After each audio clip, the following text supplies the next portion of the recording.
E agora, você acompanha pela Rádio Rio de Janeiro o programa Estudo das Obras de André Luiz. Vamos refletir sobre o livro Nosso Lar. Produção e apresentação, Tereza Cristina e Marco Antônio. Amigos ouvintes, com muita alegria que retornamos aqui a fim de podermos mais meditar no Evangelho de Jesus, né? Acompanhando a obra Nosso Lar, que foi ditada pelo Espírito André Luiz na psicografia de Francisco Cândido Xavier. Olá, companheiros da Rádio Rio de Janeiro, amigos ouvintes, é um prazer novamente nos reunirmos para estudar e meditar sobre os ensinamentos que chegam para nós do mundo espiritual, através de todos os livros, de todas as mensagens. Em especial, estamos estudando o livro Nosso Lar. Estamos no capítulo 5, estamos no parágrafo 21. Mas só para relembrar, no programa passado, conversamos um pouco sobre a visita de Lísias a André Luiz, e André Luiz estava muito admirado, achando que ele tinha chegado ao céu. E o visitador Lísias diz para ele que não, que ali apenas é uma colônia onde há a bênção do trabalho, onde todos estão alegres porque já conseguem trabalhar. E eu acho que às vezes é um sentimento que quando a gente passa por uma enfermidade, né, por uma enfermidade mais longa, mais severa, quando a gente pode voltar às nossas atividades normais, é uma coisa tão gratificante, a gente se sente tão feliz, né? Pena que às vezes a gente não cultiva isso por mais tempo. Tivemos um exemplo disso agora com a pandemia, né? Sim, hoje... a oportunidade de voltar ao trabalho, né? Realmente que cada um de nós nos analisemos, né, intimamente, né? Porque a análise deve ser feita entre nós, internamente em nós, né? É mais fácil analisar o outro, né? Mas a oportunidade que essa pandemia nos deu de valorizarmos muita coisa que passa desapercebido no dia a dia, mesmo aqueles de nós que já temos um conhecimento do Evangelho mais aprofundado. Porque valorizando os mínimos detalhes, os mínimos acontecimentos na nossa vida, a gente para com um vício muito triste que nós temos, que é da queixa. É o tempo todo se queixando, quando não é queixando de Deus, está queixando da vida, está queixando do governo, está queixando de tudo. Então, se a gente aprender a valorizar, não é um copo d'água que a gente bebe pensando em quantos não tem uma água, tem que andar quilômetros para conseguir uma água salutar para beber, a bênção do sol, o quanto a gente viu que a falta da vitamina D no organismo, ela baixa a nossa imunidade, quanta coisa também, quanto aprendizado, não é, com essa pandemia. Então, o Lísias está dizendo para o André Luiz que lá todos eles já conseguem agradecer a Deus, viver com alegria porque tem trabalho, porque podem ser úteis, né? Então, nós, continuando no parágrafo 21, vamos ler. Lísias sorriu e explicou: recordemos o antigo ensinamento que se refere a muitos chamados e poucos escolhidos na terra. E vagueando o olhar no horizonte longínquo, como a fixar experiências de si mesmo no painel das recordações mais íntimas, acentuou: as religiões no planeta convocam as criaturas ao banquete celestial. Em sã consciência, ninguém que se tenha aproximado um dia da noção de Deus pode alegar a ignorância neste particular. E quando ele diz todas as religiões, é todas as religiões da Terra, não só as religiões cristãs. Todas as outras religiões, não é a religião islâmica, a religião judaica, a religião budista, hinduísta, taoísta, todas trazem a noção de Deus, trazem as leis de Deus. Então, quem não se confiou a uma religião, quem pautou a sua vida em determinada religião, não pode alegar ignorância, porque todos temos já um conhecimento de Deus. E não é por outro motivo que no mundo espiritual não são os políticos que estão em numa séria situação de desequilíbrio. Os religiosos, segundo os espíritos, estão numa situação muito mais delicada, muito mais desequilibrada. Certo? Então, o que a Teresa está colocando, né, traz para nós a noção, porque é muito mais profundo, mas nós temos a noção da responsabilidade de nós, particularmente, em sermos espíritas, né? Porque ele diz assim, em sã consciência, repetindo o que a Teresa comentou, leu, ninguém que se tenha aproximado um dia da noção de Deus pode alegar ignorância nesse particular. Nós que somos espíritas, falando para nós em particular, nós não somos melhores que ninguém, jamais podemos pensar isso, né? Cair nesse vício, nesse erro. Mas nós somos diferentes, no sentido do raciocínio. Nós raciocinamos diferente, nós temos um raciocínio mais aprofundado da lei, daí a nossa maior responsabilidade, não é? E também somos os menos iludidos. Deveríamos, né? Deveríamos. Porque a gente, né, às vezes se ilude com umas coisas ou outras, como o céu que o André Luiz já achou que estava na região dos eleitos. No programa passado a gente falou isso, né? É aqui um departamento dos eleitos. Mas ele não era espírita. Ele não era espírita, mas estava no plano espiritual e nós podemos nos iludir também, né? Mas a doutrina, ela não faculta a ilusão para ninguém. Com certeza. Ela tenta, de alguma maneira, né, Marco, colocar a gente na realidade. Allan Kardec é bem sóbrio, é bem taxativo nessa questão, né? Sóbrio como ele como era e o é, né? No seu trabalho infatigável de codificar as mensagens e colocá-las numa organização de ideias, ele jamais caiu em ilusão de mensagem de ninguém, né? Nenhuma, não se iludiu. Ele foi taxativo em colocar, e fala isso, nós lemos isso em obras póstumas, em outros, na Revista Espírita, nós lemos isso.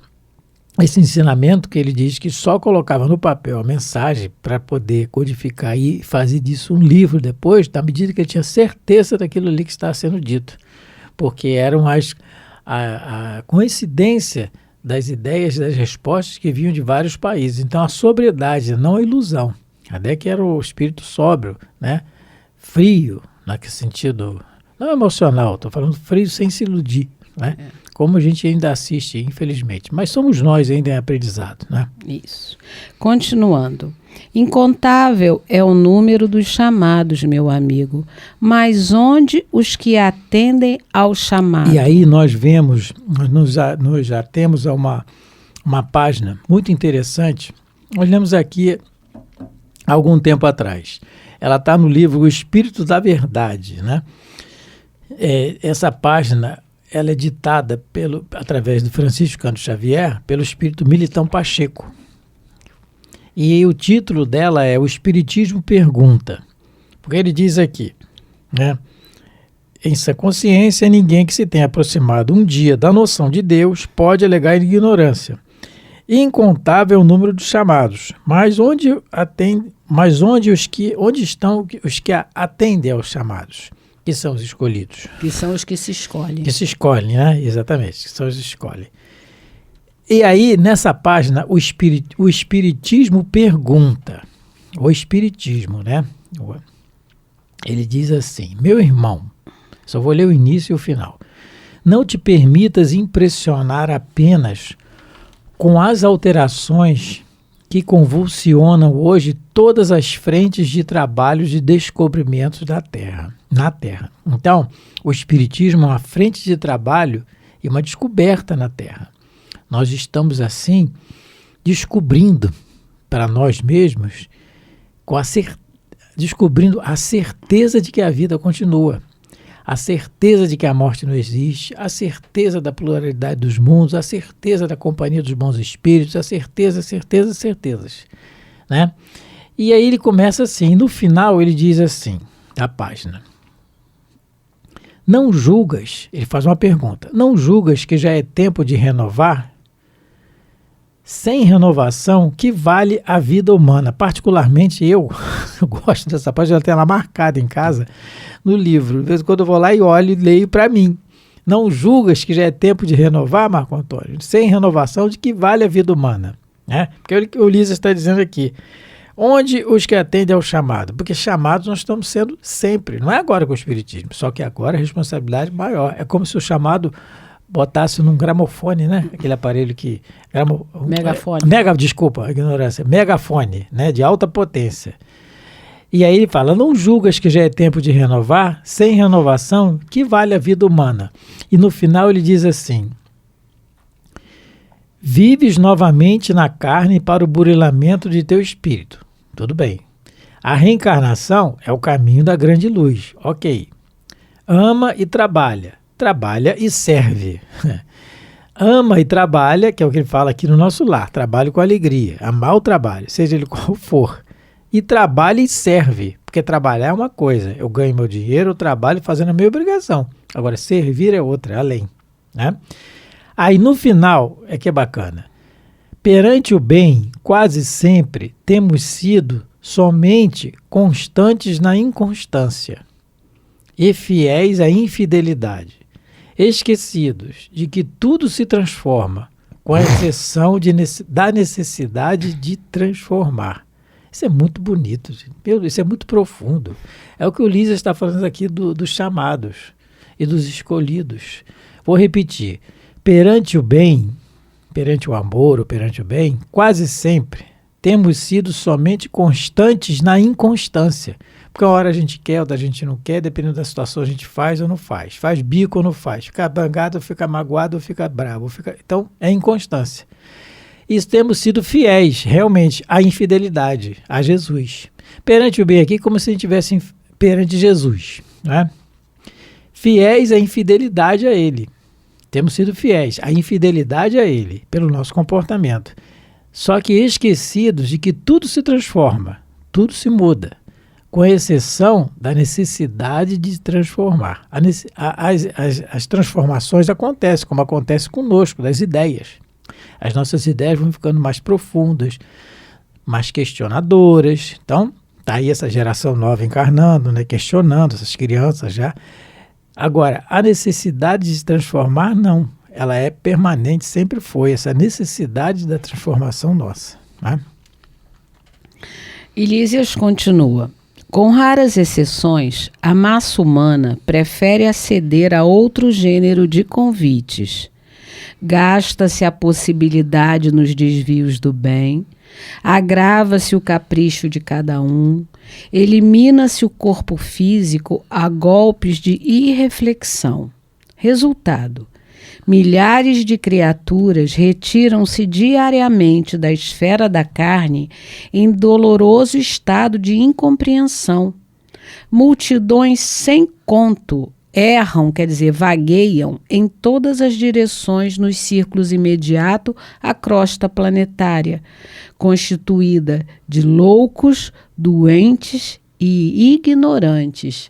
Não é? Então, o Ulisses está explicando para André Luiz que é uma bênção estar acolhido numa colônia espiritual, porque a maioria dos seres encarnados, a maioria de nós humanos, quando desencarnamos, saímos muito perturbados do corpo.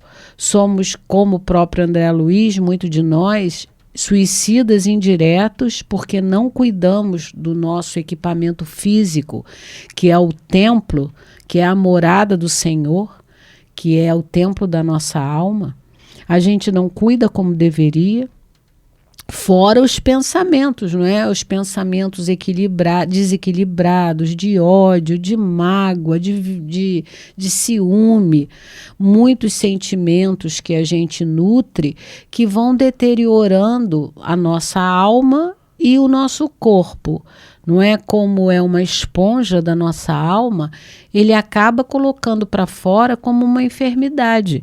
Então, o Lísias está dizendo, meu amigo, existem multidões que vagueiam pela espiritualidade como loucos. E ele fala assim uma gradação, né? Loucos, doentes e ignorantes.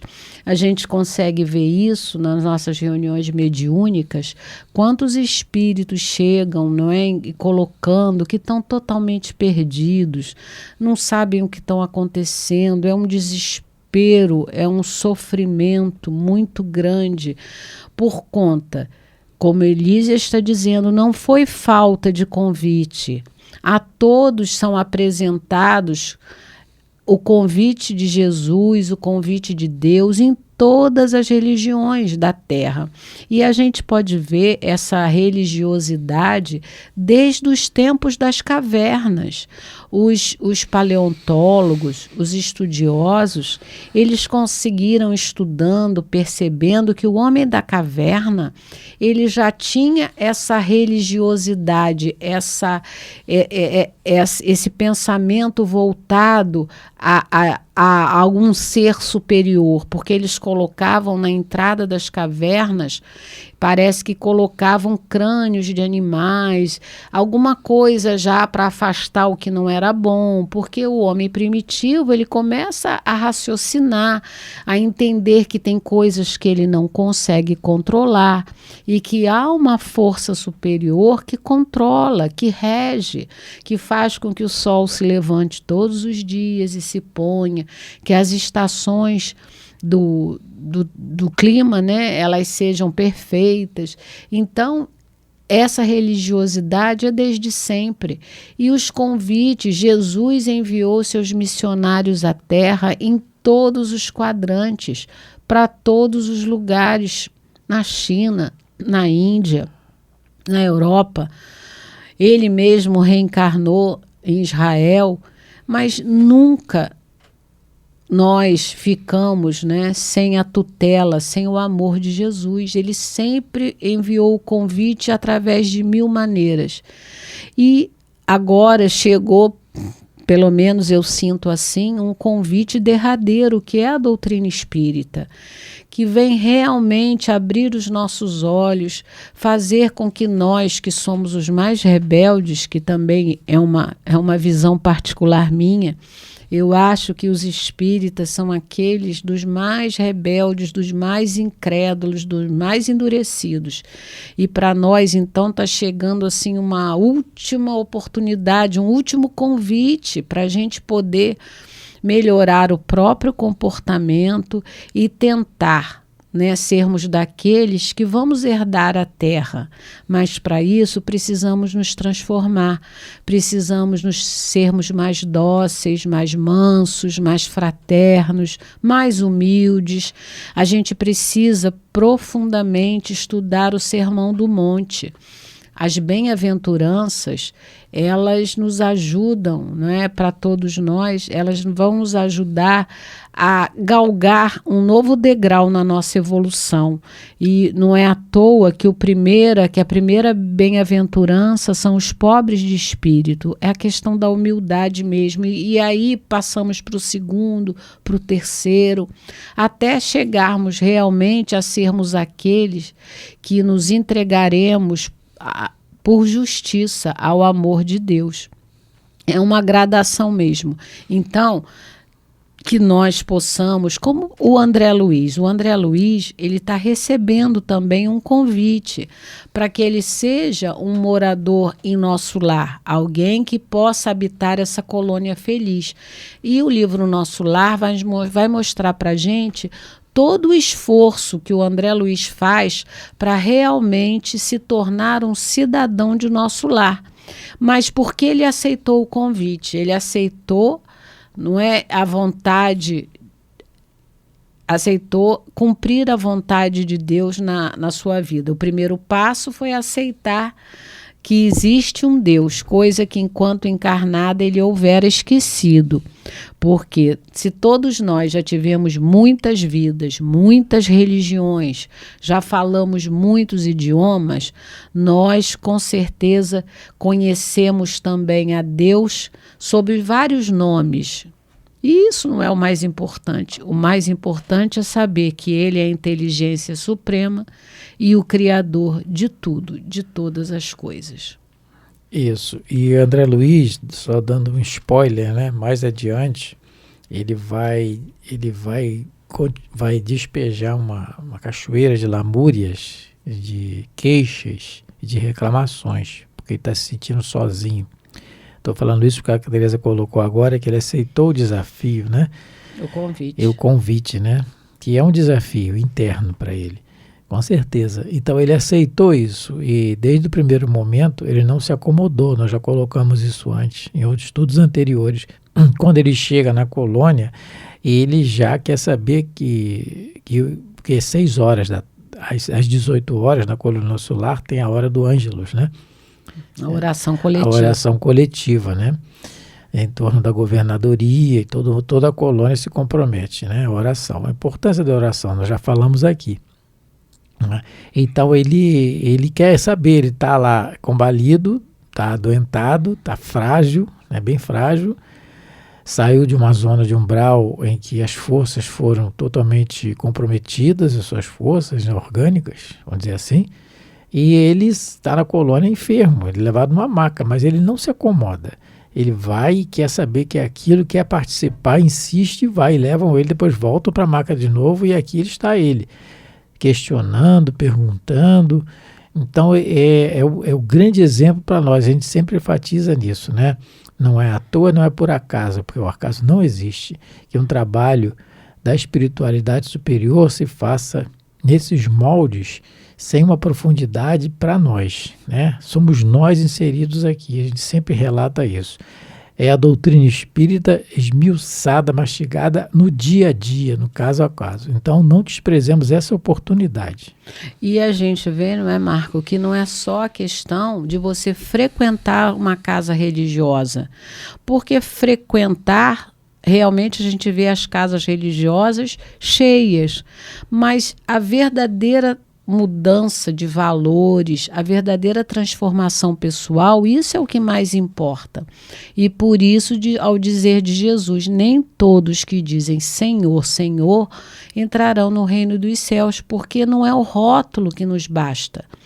Para nós é necessário fazer essa transformação íntima. E o que nos ajuda? A oração, a meditação, olhar para si mesmo e ver, puxa vida, nessa área aqui eu ainda não estou bem, eu tenho que me transformar, eu tenho que tentar melhorar esse ângulo aqui do meu comportamento, eu estou falando demais, eu estou usando o meu ouvido.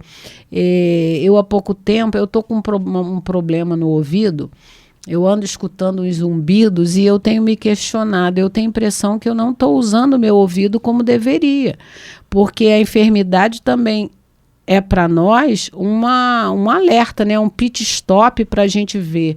Eu devo estar escutando coisas que eu não deveria. Eu literalmente estou dando ouvidos ao que não devo. Mas vamos conversando mais sobre isso. Estamos chegando aqui na nossa hora, no final do nosso programa. Que Deus possa continuar abençoando a todos os seus lares. Muita paz a todos. Muito obrigado pela atenção, que Jesus continue sendo a nossa meta. A Rádio Rio de Janeiro apresentou o programa Estudo das Obras de André Luiz. Produção e apresentação, Tereza Cristina e Marco Antônio.